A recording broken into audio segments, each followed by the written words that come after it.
Right, let's get back to Santander's earnings. We're joined on the phone from Zurich by David Costa. He's Dean of the Robert Kennedy School there and the author of the book, The Art of Banking. Good morning, David.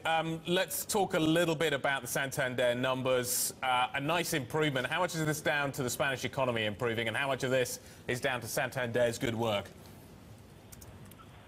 Good morning. Well, I think there are several positive news on the earnings today from Santander.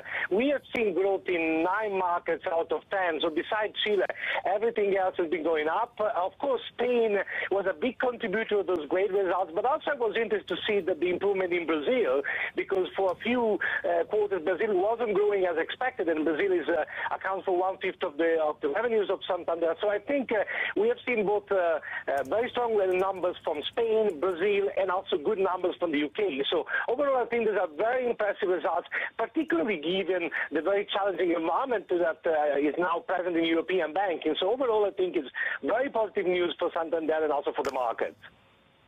Yeah, and David, how much does this have to do actually with the new chairperson in charge, Ana Botín? I think management here always plays a role, and I have seen this more confusion in other banks on these changes in management switching a strategy from, for example, deciding to go out of retail to concentrate on investment banking. We have seen that on Deutsche Bank. So I see investors also try to look at how the results are going to come through, because its management is absolutely crucial at this point. And the management in Santander, I think this new view, the fact that we raised the capital in January was certainly very positive and making them more prepared now for both organic growth and also to have a fairly good capital ratio. So overall, I think management, yes, can take credit in this case. We call them all banks, David, but how different is Deutsche now to Santander? I think it's very different in the sense that in one side, Deutsche Bank tries now to go away from retail banking with the sales of Postbank, and they try some sort of to concentrate on other areas like investment banking. Now, much depends on what the regulatory pressure in the future will be in terms of investment banking, because regulators tend now to increase those regulatory thresholds, and it becomes very difficult, I think, to work and make money in this environment. And we have seen also with HSBC thinking to move the HQ to Hong Kong.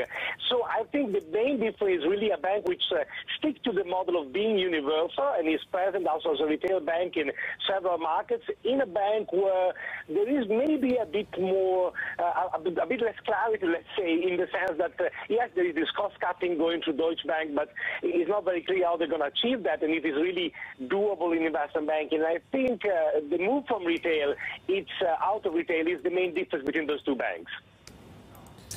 David, we're just getting some figures also from StanChart in terms of what we're hearing. Look, the income from the private banking clients is up slightly. This is another bank. They're also saying that they're confident in the strength of the franchise. This is another bank that we understand is looking to possibly relocate. There's been changes at the top. If you look at the spectrum of UK banks and certain Swiss banks, what would be your favorite bank?